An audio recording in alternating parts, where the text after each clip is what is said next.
All that shit that you done said about your child in reference to you letting them play with your penis, until you issue a public apology, since you feel like you guys could go live and talk about kids publicly, until you issue a public apology, we don't want to hear. Somebody ain't gonna like this. That's fine. This might not be for you, but then again, this might be just for you. This might be just for you. I sit back and I watch conservatives, black conservatives, talk about and monopolize on all the issues in the black community. You know, these names that you hear that go along with the rhetoric of the black community is always uplifting the worst of their communities. And then you have people, of course, like the Candace Owens and the Brandon Tatums and the Hodge twins and the ABL people. You got them that they capitalize on talking about all of the bad stuff that happens in the black community. You know what I'm saying? How the black community doesn't have people to step up, how they don't have leaders. Then you have people like the Hassan Campbells and the Nature Boys and all of these other social media personalities that do their best to wage war against black people by causing havoc with black people. It's like, first of all, the best of our black communities, right, is not Hassan Campbell. You know what I'm saying? We believe in families. We believe in being trustworthy. We believe in being loyal. We believe in handling what we need to handle to move the ball forward in regards to being productive citizens, mothers, fathers, husbands, wives, and people in general in regards to entrepreneurs and business owners. Don't let fuckery and foolery confuse that. Don't let that shit confuse you in regards to saying that, you know what, black people just can't get it right. Black people are uplifting all of the negativity that they can because that's how they are empowered. Let me talk about that shit right now. They say it takes a man to talk to men. It takes a woman to talk to women. I see a lot of posts and sometimes I'm kind of like, you know, this ain't for me. Let me keep going. You know what I'm saying? And so many times it's like it's hard for you to ignore because what they do is they push it and they promote a certain narrative in your face. Let me tell you something. I know a lot of successful black people, right? All of them haven't been to jail. All of them have done drugs. All of them ain't in the gang violence. All of them ain't about the fuckery and the bullshit. So it sets me back when you have people that's always harping on the bad shit and we never get a chance to promote the good shit. But my next question is really going to rattle some cages. Where are the fucking black leaders at? Where are the people that's going to stand in the gap and say, whoa, that's not us? You cannot say these bad apples represent all. I think that's the problem with America. That's the problem in urban communities as well, that one represents all for some reason. One Hassan Campbell represents all. One Nature Boy represents all. There are good people out there. If you're not taking the time to get to know them, if you're not taking the time to say, you know what, this is what we're going to tolerate and this is what we're not going to tolerate. When you don't outline balances, you know what I'm saying? Checks and balances, people go unchecked. And I think that's what's happening right now. When you're allowed to be on social media and you ask people to subscribe to your channel and share your message and send donations, etc., etc., etc. My thing about it is, what message are you promoting? What are you trying to get done? And my thing about it is, like, I feel like a lot of distraction is happening right now. And I'm trying to figure out from what? What are you distracting us from? What should we be really focused on as a black community, black America? What should we be concerned about right now? Because here's the thing. When you got Candace Owens throwing shots from her living quarters, and you got Brandon Tatum throwing shots from his living quarters or whatever case may be, are we being distracted from something? Is something going to happen right now that we should be worried about? I believe that anything Hassan Campbell does is a distraction to the urban community. I think we advocate on, oh, let me wear some flashy jewelry, some shades, a hat, you know, let me buy some brand new stuff and sit in front of my fish tank and let me talk to the people. Let me say something real. And at what point in time, bro, at what point in time do you get real? Do you be real? Going to prison, I don't wish that on my worst enemy. You understand what I'm saying? But at some point in time, the narrative has to change to whereas, you know, the message has to be, one, that's not cool. Two, whatever I did to do that, you don't do. And then how you move from then. If you keep visiting, going back and revisiting and saying, you know, I'm about that life, I do X, Y, and Z or whatever, then you're promoting that negativity. You're sending a message to the people that, hey, listen, the only way black people are going to follow you is if you have a police record. If you are flashy, you know what I'm saying? Hey, son, the only way they gonna promote you and push you and advocate for you is if you're a part of some type of low stream or bottom feeding goddamn community. We promote our worst.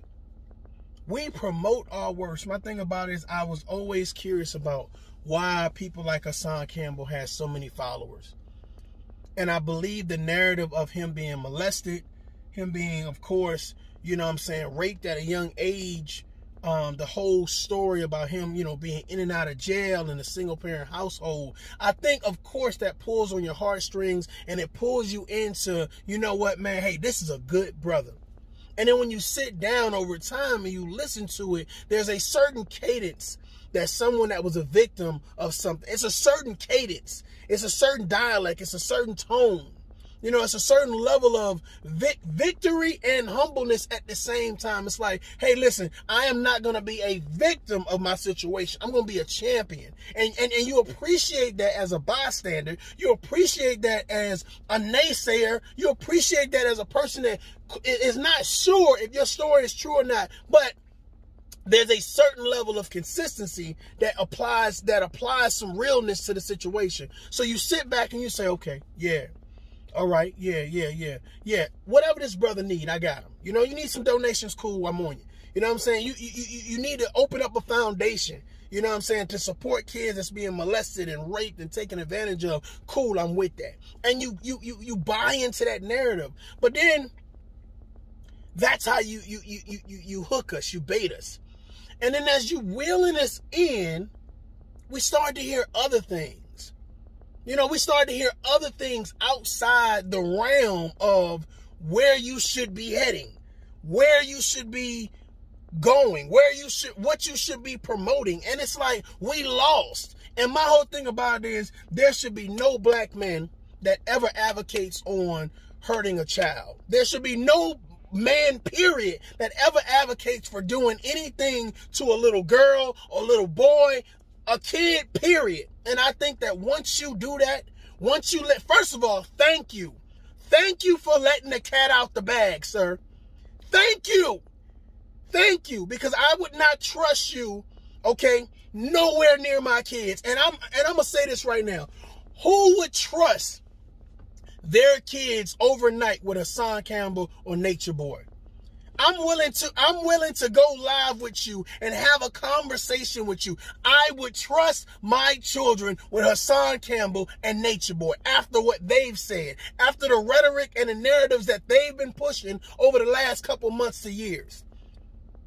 You would be absolutely crazy. You don't deserve to have kids. We got to stand for something.